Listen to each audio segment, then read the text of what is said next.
Covid ಭೀತಿ new ಇಯರ್ಗೆ ಬರುತ್ತಾ ಹೊಸ ರೂಲ್ಸ್ ಅನ್ನುವಂತ ಟೆನ್ಷನ್ ಶುರುವಾಗಿದೆ ಕೆಲವೊಬ್ಬರಿಗೆ. ಆರೋಗ್ಯ ಇಲಾಖೆಯಿಂದ ಕಾದು ನೋಡುವ ತಂತ್ರದ ಮೊರೆ ಹೋಗಲಾಗುತ್ತೆ. ವಾರದ ಕೊರೋನಾ ಅಂಕಿ ಅಂಶಗಳನ್ನು ಆಧರಿಸಿ ಮುಂದಿನ ನಿರ್ಧಾರವನ್ನ ಕೈಗೊಳ್ಳಲಾಗುತ್ತೆ. ವಾರದ ಡೇಟಾ ಆಧರಿಸಿ ಇಲಾಖೆಯಿಂದ ಆಂತರಿಕ ಮೀಟಿಂಗ್ ಅನ್ನು ನಡೆಸ್ತಾರೆ.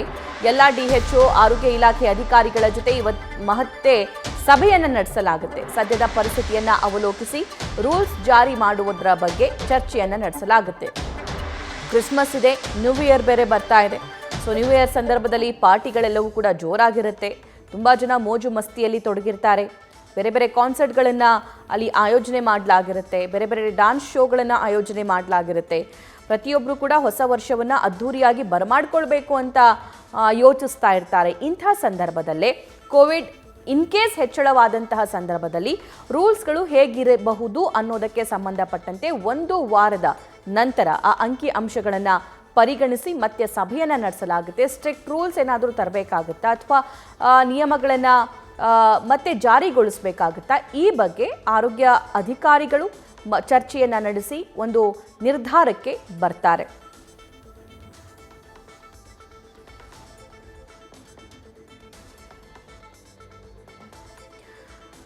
ಒಂದು ವಾರದ ಡೇಟಾವನ್ನು ಆಧರಿಸಿ ಇಲಾಖೆಯಿಂದ ಆಂತರಿಕ ಮೀಟಿಂಗ್ ಅನ್ನು ನಡೆಸಲಾಗುತ್ತೆ. ಎಲ್ಲ ಡಿಎಚ್ಒ ಆರೋಗ್ಯ ಇಲಾಖೆ ಅಧಿಕಾರಿಗಳ ಜೊತೆ ಮಹತ್ವದ ಸಭೆಯನ್ನು ನಡೆಸಲಾಗುತ್ತೆ. ಸದ್ಯದ ಪರಿಸ್ಥಿತಿ ಹೇಗಿದೆ ಅದನ್ನು ಅವಲೋಕಿಸಿ ಹೊಸ ರೂಲ್ಸನ್ನು ಜಾರಿ ಮಾಡಬೇಕಾಗುತ್ತಾ ಅಥವಾ ರೂಲ್ಸ್ಗಳಲ್ಲಿ ತುಂಬ ಸಡಿಲಿಕೆ ಇರಬೇಕಾಗುತ್ತಾ ಅಥವಾ ತುಂಬ ಸ್ಟ್ರಿಕ್ಟ್ ರೂಲ್ಸ್ ಮಾಡಬೇಕಾಗುತ್ತಾ, ಈ ಬಗ್ಗೆ ಚರ್ಚೆಯನ್ನು ನಡೆಸಲಾಗುತ್ತೆ. ಅದು ಒಂದು ವಾರದ ಬಳಿಕ. ಕ್ರಿಸ್ಮಸ್ ಇದೆ, ನ್ಯೂ ಇಯರ್ ಬೇರೆ ಬರ್ತಾ ಇದೆ.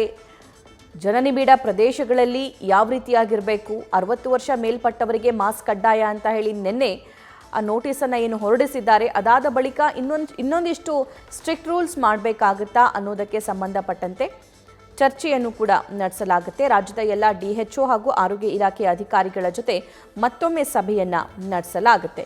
ಸಭೆಯಲ್ಲಿ ಕೋವಿಡ್ ಡೇಟಾವನ್ನು ಆಧರಿಸಿ ಒಂದು ವರದಿಯನ್ನು ಸಿದ್ಧಪಡಿಸಿಕೊಳ್ತಾರೆ. ಇವತ್ತು ಕೇಂದ್ರ ಸರ್ಕಾರದಿಂದ ಕೇಂದ್ರ ಆರೋಗ್ಯ ಸಚಿವ ಮನ್ಸುಖ್ ಮಾಂಡವಿಯಾ ಅವರು ಎಲ್ಲ ರಾಜ್ಯದ ಆರೋಗ್ಯ ಸಚಿವರ ಜೊತೆ ಮತ್ತು ಆರೋಗ್ಯ ಇಲಾಖೆ ಅಧಿಕಾರಿಗಳ ಜೊತೆ ಸಭೆಯನ್ನು ನಡೆಸ್ತಾರೆ. ಈ ಸಭೆಯೂ ಕೂಡ ಮುಂದೆ ಜಾರಿ ಆಗಬಹುದಾಗಿರುವಂತಹ ಕೋವಿಡ್ ರೂಲ್ಸ್ ಮೇಲೆ ಅನ್ವಯ ಆಗಲಿದೆ. ಸೊ ಸಭೆಯಲ್ಲಿ ಬೇರೆ ಬೇರೆ ವಿಚಾರಗಳ ಬಗ್ಗೆ ಚರ್ಚೆಯನ್ನು ನಡೆಸಲಾಗುತ್ತೆ. ಈಗ ತಾನೇ ಜನ ಈ ಕೋವಿಡ್ನಿಂದ ಆರಾಮಾಗಿ ಬದುಕ್ತಾ ಇದ್ದಾರೆ, ಮಾಸ್ಕ್ ಮುಕ್ತರಾಗಿ ಬದುಕ್ತಾ ಇದ್ದಾರೆ, ಮತ್ತೆ ಮಾಸ್ಕ್ ಕಡ್ಡಾಯ ಅನ್ನುವಂಥ ರೂಲ್ಸನ್ನು ಜಾರಿ ಮಾಡ್ತಾರಾ? ಹಾಗಾದರೆ ಈ ಸಭೆಯಲ್ಲಿ ಏನೆಲ್ಲ ಆಗುತ್ತೆ ಅನ್ನೋದಕ್ಕೆ ಸಂಬಂಧಪಟ್ಟಂತೆ ಮತ್ತಷ್ಟು ಮಾಹಿತಿಯನ್ನು ನಮ್ಮ ಪ್ರತಿನಿಧಿ ಧ್ರುವ ನೀಡ್ತಾ ಹೋಗ್ತಾರೆ.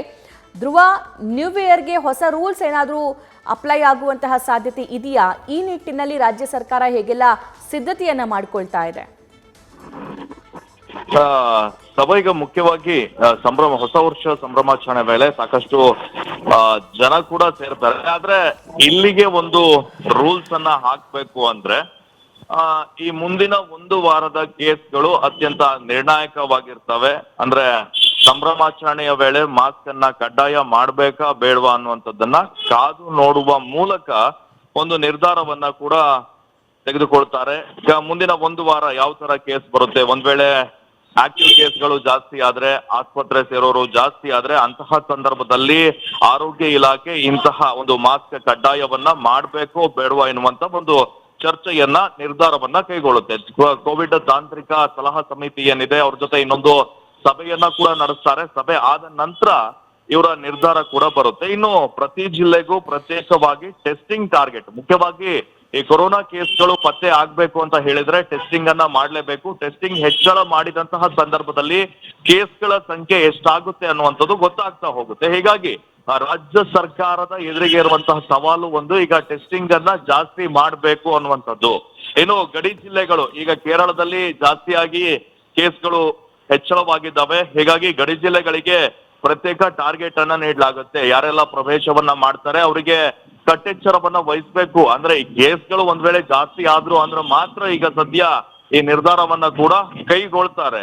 ಅಂದ್ರೆ ಈಗ ಸದ್ಯ ಒಂದು ವಾರದ ಡೇಟಾವನ್ನ ನೋಡ್ತಾ ಇದ್ರೆ ಅಷ್ಟೇನು ಕೊರೋನಾ ಕೇಸ್ಗಳು ಏರಿಕೆ ಆಗಿಲ್ಲ. ಆದ್ರೆ ಕೇರಳದಲ್ಲಿ ಜಾಸ್ತಿ ಆಗ್ತಾ ಇರುವಂತ ಕಾರಣಕ್ಕಾಗಿ ಮುನ್ನೆಚ್ಚರಿಕೆ ಇರಬೇಕು. ಕಳೆದ 2 ಅಲೆಗಳಲ್ಲಿ ಈ ಒಂದು ಇದನ್ನ ಅನುಭವಿಸಿ ರಾಜ್ಯ ಸರ್ಕಾರ ಕೂಡ ಈಗ ಸಿದ್ಧವಾಗಿದೆ. ಅಧಿಕಾರಿಗಳು ಕೂಡ ಎಲ್ಲ ತಯಾರಿಯನ್ನ ಕೂಡ ನಡೆಸ್ತಾ ಇದ್ದಾರೆ. ಅಂದ್ರೆ ಈಗ ಜಿಲ್ಲಾವಾರು ಯಾವ ತರಹ ಸಿದ್ಧತೆ ಮಾಡ್ಕೊಳ್ಬೇಕು ಅಂತ ಹೇಳಿ ಜಿಲ್ಲೆಯ DHOಗಳೇನಿದ್ದಾರೆ ಅವ್ರ ಜೊತೆ ಆರೋಗ್ಯ ಇಲಾಖೆ ಅಧಿಕಾರಿಗಳು ಕೂಡ ಸಭೆಯನ್ನ ನಡೆಸ್ತಾರೆ. ಸಭೆಯಲ್ಲಿ ಕೋವಿಡ್ ಡೇಟಾವನ್ನ ಆಧರಿಸಿ ಒಂದು ವರದಿಯನ್ನ ಕೂಡ ಆರೋಗ್ಯ ಇಲಾಖೆ ಸಿದ್ಧಪಡಿಸ್ಕೊಳ್ತಾರೆ.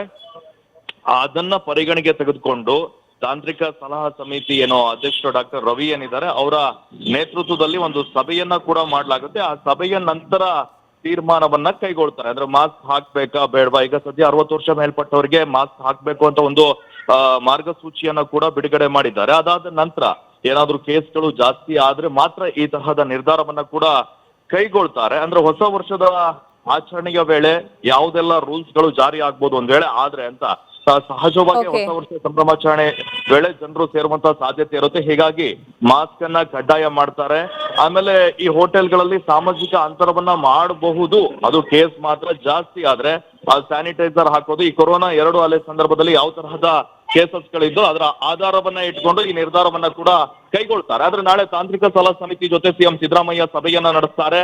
ಆ ಸಭೆಯ ನಂತರ ಯಾವ್ದಾದ್ರು ರೂಲ್ಸ್ ಜಾರಿ ಆಗುತ್ತಾ ಬೇಡವಾ ಎನ್ನುವಂತ ಚರ್ಚೆಯನ್ನ ಮಾಡ್ತಾರೆ.